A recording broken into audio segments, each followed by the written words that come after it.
Hi hello ನಮಸ್ತೆ ಎಲ್ರಿಗೂ ನಮಸ್ಕಾರ. ಇವತ್ತು ನಾನು ಬೆಳಿಗ್ಗೆ ಕುಕ್ಕಿಂಗ್ ಹೋಗಿದ್ದೆ ಅಲ್ವಾ, ಅವ್ರ ಮನೇಲೂ ಕೂಡ ಸಿಹಿ ಪೊಂಗಲು, ಖಾರ ಪೊಂಗಲ್ ಮತ್ತು 2 ಥರದ ಸಾಂಬಾರು, ಒಂದು ಟೊಮ್ಯಾಟೊ ಸಾರು, ಒಂದು ಅವರೆಕಾಯಿ ಸಾಂಬಾರು ಮಾಡಿದೆ, ಮತ್ತು ಒಂದು ಥರದ್ದು ಅವರೆಕಾಳು ಪಲ್ಯ ಮಾಡಿದೆ. ಮತ್ತು ನಮ್ಮ ಮನೇಲೂ ಇವಾಗ ಬಂದು ಸ್ಟಾರ್ಟ್ ಮಾಡಿದ್ದೀನಿ. ಮತ್ತು ಸ್ವೀಟ್ ಪೊಂಗಲ್ ಬಂದ ತಕ್ಷಣ ಮಮ್ಮಿ ಸ್ವೀಟ್ ಪೊಂಗಲ್ ಬೇಕು ಆಯಿತಾ ಅಂತ ಕೇಳಿದ್ಲು ನಮ್ಮ ಚಿಕ್ಕ ಮಗಳು. ಆಮೇಲೆ ಅದಕ್ಕೋಸ್ಕರ ಬೇಗ ಈಗ ಸ್ವೀಟ್ ಪೊಂಗಲ್ ಮಾಡೋಣ ಅಂತ ಹೇಳಿಬಿಟ್ಟು ಫಾಸ್ಟಾಗಿ ಇವಾಗ ಬೇಗ ವಿಷಲ್ ಹಾಕ್ಕೊಂಡು ಎರಡು ವಿಷಲ್ ಹಾಕ್ಕೊಂಡೆ ಅಷ್ಟೇ, ಬೇಗ ಬೆಂದೋಯ್ತು. ಇವಾಗ ಸ್ವೀಟ್ ಪೊಂಗಲ್ ಮಾಡಲಿಕ್ಕೆ ನಾನು ರೆಡಿ ಮಾಡ್ತಾಯಿದ್ದೀನಿ. ಸ್ವೀಟ್ ಪೊಂಗಲ್ ಮಾಡಿಬಿಟ್ಟು ಯಾಕೋ ಮುದ್ದೆ ತಿನ್ನಬೇಕು ಅನ್ನಿಸ್ತು.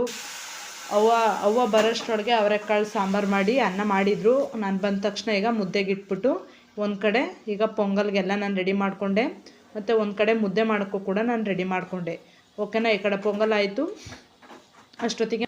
ಮತ್ತು ಅಲ್ಲೊಂದು ಅಡುಗೆ ಕೆಲಸ ಮುಗಿಸ್ಕೊಂಡು ಬಂದೆ. ಮತ್ತು ಇನ್ನೊಂದು ಅಡುಗೆ ಕೆಲಸಕ್ಕೆ ಹೋಗಬೇಕು.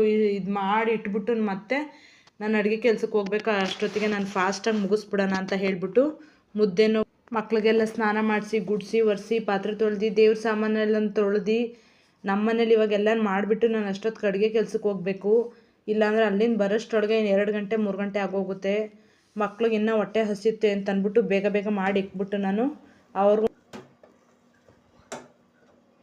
ತಡ್ಕೊಂಡಿರ್ತವೆ ಅಂತಂತ ಹೇಳಿಬಿಟ್ಟು ಬೇಗ ಬೇಗ ನಾನು ಮಾಡಿ ಸ್ವೀಟ್ ಪೊಂಗಲ್ ಮಾಡಿಬಿಟ್ಟು ಖಾರ ಪೊಂಗಲ್ಗೆ ಆಮೇಲೆ ಲಾಸ್ಟಲ್ಲಿ ಒಗ್ಗರಣೆ ಹಾಕ್ಕೊಂಡೆ. ಇವಾಗ ಸ್ವೀಟ್ ಪೊಂಗಲ್ ಮಾಡಿ ದೇವ್ರಿಗೆಲ್ಲ ಇಟ್ಬಿಟ್ಟು ಪೂಜೆ ಮಾಡಿಬಿಟ್ಟು ಹೋಗೋಣ ಅಂತ ಹೇಳಿ ಸ್ವೀಟ್ ಪೊಂಗಲ್ ಮಾಡಿಬಿಟ್ರೆ ಬೇಗ ಆಗುತ್ತೆ. ದೇವ್ರ ಪ್ರಸಾದಕ್ಕೆ ನೈವೇದ್ಯಕ್ಕೆ ಅಂತ ಹೇಳಿಬಿಟ್ಟು ಸ್ವೀಟ್ ಪೊಂಗಲ್ ಮಾಡಿದೆ. ಆಮೇಲೆ ಮಕ್ಳಿಗೆ ಹಾಕ್ಕೊಟ್ಬಿಟ್ಟು ಪೂಜೆ ಮಾಡಿಬಿಟ್ಟು ಹೊರಟೆ.